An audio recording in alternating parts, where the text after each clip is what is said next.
Sekda Banjar Haji Muhammad Hilman buka ekspos dokumen rencana tenaga kerja daerah Kabupaten Banjar tahun 2022-2027 yang diselenggarakan Dinas Tenaga Kerja dan Transmigrasi Kabupaten Banjar di kantor Bapedalitbang Kabupaten Banjar Martapura. Dalam pasal 4 Undang-Undang Nomor 13 Tahun 2003 tentang Ketenagakerjaan bahwa pembangunan ketenagakerjaan bertujuan untuk memberdayakan dan mendayagunakan tenaga kerja secara optimal dan manusiawi, mewujudkan pemerataan kesempatan kerja dan penyediaan tenaga kerja yang sesuai dengan kebutuhan pembangunan nasional dan daerah untuk memberikan perlindungan kepada tenaga kerja dalam mewujudkan kesejahteraan tenaga kerja dan keluarga.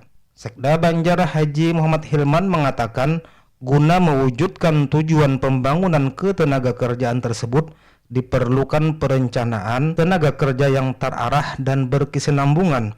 Sebagaimana diamanatkan pasal 7 ayat 3 Undang-Undang Nomor 13 Tahun 2003 tentang Ketenagakerjaan bahwa penyusunan kebijakan, strategi dan program pembangunan ketenagakerjaan yang berkesinambungan pemerintah harus berpedoman pada perencanaan tenaga kerja. Kemudian Kepala Dinas Tenaga Kerja dan Transmigrasi Kabupaten Banjar I Gusti Nyoman Yudiana menambahkan bahwa kebijakan ini merupakan kebijakan dari pemerintah daerah guna melaksanakan kebijakan strategis untuk mengelola ketenagakerjaan di Kabupaten Banjar, baik dari sisi pengangguran dan kesiapan para pencari kerja. Nyoman juga sampaikan kerjasama ekspos ini bersama stakeholder terkait, beberapa di antaranya PPS, Bapeda, Dinas Pendidikan, dan ekspert dari UNLAM. Dengan harapan penyusunan ini menjadi pedoman untuk mengambil kebijakan strategis dalam rangka membangun Kabupaten Banjar. Hari ini dilaksanakan ekspos terkait dengan rencana tenaga kerja di Kabupaten Banjar tahun 2022-2027. Dokumen ini sangat penting bagi pemerintah Kabupaten Banjar untuk pembangunan ketenagakerjaan sebagai dasar terkait dengan strategi kebijakan yang dilakukan dan program-program yang akan kita wujudkan dan implementasikan nantinya.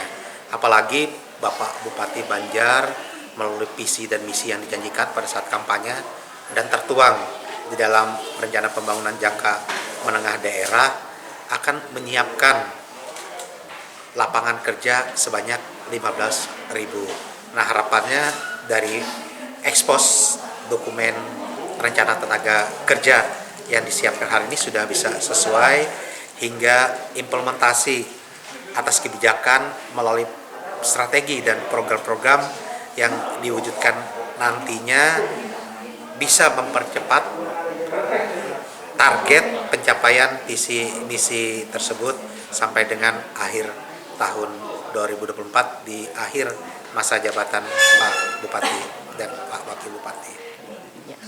Ada kan seperti kata Pak Sekda tadi, penyusunan ekspos tentang penyusunan rencana tenaga kerja makro. Jadi ini merupakan kebijakan bukan Dinas Tenaga Kerja, tapi kebijakan pemerintah Kabupaten Banjar, di mana diharapkan dengan adanya dokumen ini kita bisa melakukan kebijakan-kebijakan strategis dalam rangka untuk mengelola ketenagakerjaan di Kabupaten Banjar, baik itu dalam sisi pengangguran, baik itu dari sisi ketepatan antara penyiapan pencari kerja dalam hal kemampuan, skill, dan keterampilan mereka untuk menghadapi peluang-peluang pasar kerja yang ada.